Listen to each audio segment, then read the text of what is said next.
का चिंतन स्मरण ही ध्यान है, आत्मा आदि के लिए दी हुई समाधि नहीं। मेरे आगामों के अर्थ को भली भांति जानना ही ज्ञान है, दूसरी किसी वस्तु के अर्थ को समझना नहीं। हे देवी, पूर्व वासनावश ब्राह अथवा अभ्यांतर जिन पूजन में मन का अनुराग हो, उसी में दृढ़ निष्ठा रखनी चाहिए। ब्राह पूजन से अभ्यांतर पूजन 100 गुना अधिक श्रेष्ठ है, क्योंकि इसमें दोषों का मिश्रण नहीं होता तथा प्रत्यक्ष दिखने वाले दोषों को भी वहां संभावना नहीं रहती। भीतर की शुद्धि को ही शुद्धि माननी चाहिए, बाहरी शुद्धि को शुद्धि नहीं। जो आंतरिक शुद्धि से रहित हैं, वह बाहर से शुद्ध होने पर भी अशुद्ध ही रहते हैं। हे देवी, ब्राहा और अभ्यांतर दोनों ही प्रकार का भाव अनुराग पूर्वक ही होना चाहिए, बिना भाव के नहीं। भाव रहित भजन तो एकमात्र विप्रलभ छल का ही कारण होता है। मैं तो सदा ही कृतकृत्य एवं पवित्र हूँ। मनुष्य मेरा क्या करेंगे? उनके द्वारा किए गए ब्राहा अथवा आभ्यंतर पूजन में जो भाव प्रेम है, उसी को मैं ग्रहण करता हूँ। देवी क्रिया एवं एकमात्र आत्म भाव ही है, वही मेरा सनातन धर्म है। मन, वाणी और कर्म द्वारा कहीं भी किंचिन मात्र फल की इच्छा न रखकर ही क्रिया करनी चाहिए। हे देवेश्वरी, फल का उद्देश्य रखने से मेरा आश्रय लघु हो जाता है, क्योंकि लाभार्थी को यदि फल न मिला हो तो वह मुझे छोड़ सकता है। हे सती साध्वी देवी, फलार्थी होने पर भी जिस साधक का चित्त मुझ में प्रतिष्ठित है, उसके भाव के अनुसार फल मैं अवश्य देता हूँ। जिनका मन फल की इच्छा न रखकर मुझ में ही लगा हो, परंतु पीछे वे फल चाहने लगे हों, वे भक्त भी मुझे प्रिय हैं। जो पूर्व संस्कार वशी फलाफल की चिंता न करके विवश हो मेरी शरण लेते हैं, वे भक्त मुझे अधिक प्रिय हैं। हे परमेश्वरी, उन भक्तों के लिए मेरी प्राप्ति से बढ़कर दूसरा कोई वास्तविक लाभ नहीं है, तथा मेरे लिए भी वैसे भक्तों की प्राप्ति से बढ़कर कोई लाभ नहीं है। मुझ में समर्पित हुए उनका भाव मेरे अनुग्रह से ही उनको मानव बल पूर्वक परम निर्वांग रूप फल प्रदान करता है, जिन्होंने अपने चित्त को मुझ में समर्पित कर दिया है। अतएव जो मेरे अनन्य भक्त हैं, वे महात्मा पुरुष ही मेरे धर्म के अधिकारी हैं। उनके 8 लक्षण बताए गए हैं। मेरे भक्त जनों के प्रति स्नेह, मेरी पूजा का अनुमोदन, स्वयं भी मेरे पूजन में आवृत्ति, मेरे ही शारीरिक चेष्टाओं का होना, मेरी कथा सुनने में भक्ति भाव, कथा सुनते समय स्वर, नेत्र और अंगों में विकार का होना, बारंबार मेरी स्मृति और सदा मेरे आश्रित रहकर ही जीवन निर्वाह करना। ये 8 प्रकार के चिन्ह यदि किसी मलेच्छ में भी हो तो वह विप्र शिरोमणि श्रीमान मुनि है, वह सन्यासी है और वही पंडित है। जो मेरा भक्त नहीं है, वह चारों वेदों का विद्वान हो तो मुझे प्रिय नहीं है, परंतु जो मेरा भक्त है, वह चांडाल भी हो तो वह मुझे प्रिय है। उसे उपहार देना चाहिए, उससे प्रसाद ग्रहण करने चाहिए, तथा वह मेरे समान ही पूजनीय है। जो भक्ति भाव से मुझे पत्र, पुष्प, फल अथवा जल समर्पित करता है, उसके लिए मैं आदर्श्य नहीं होता हूँ और वह मेरी दृष्टि से कभी ओझल नहीं होता।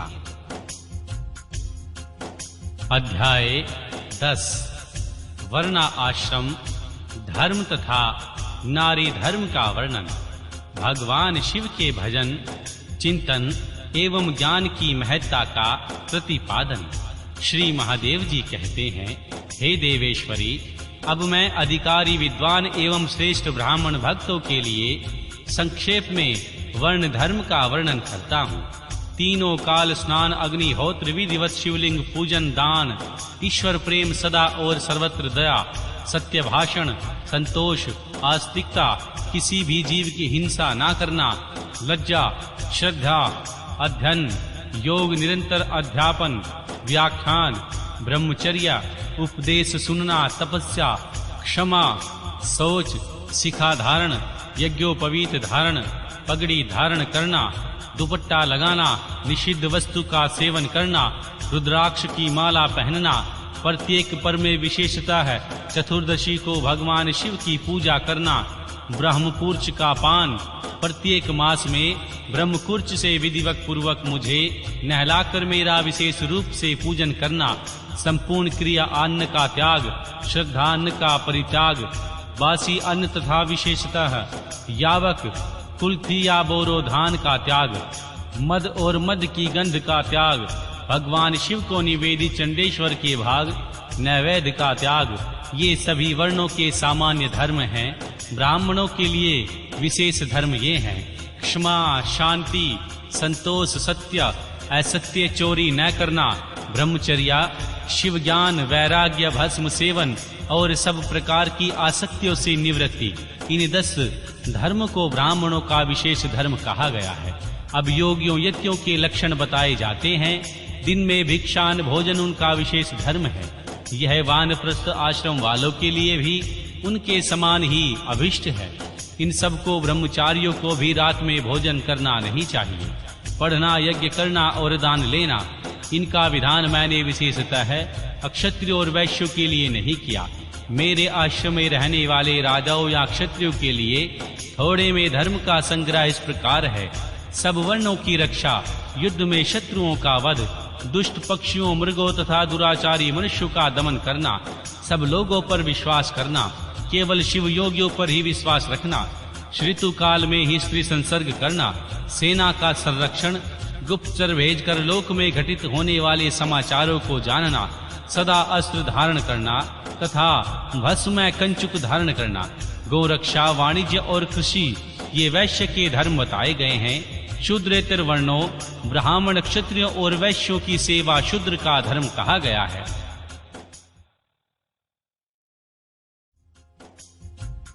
बाग लगाना, मेरे तीर्थों की यात्रा करना तथा अपनी धर्मपत्नी के साथ ही समागम करना गृहस्थ के लिए विवाहित धर्म है। वनवासियों, यतियों और ब्रह्मचारियों के लिए ब्रह्मचर्या का पालन मुख्य धर्म है। स्त्रियों के लिए पति की सेवा में ही सनातन धर्म है, दूसरा नहीं। कल्याणी, यदि पति की आज्ञा हो तो नारी मेरा पूजन भी कर सकती है। जो स्त्री पति की सेवा छोड़कर व्रत में तत्पर होती है वह नरक में जाती है। इस विषय में विचार करने की आवश्यकता नहीं है। अब मैं विधवा स्त्रियों के सनातन धर्म का वर्णन करूंगा।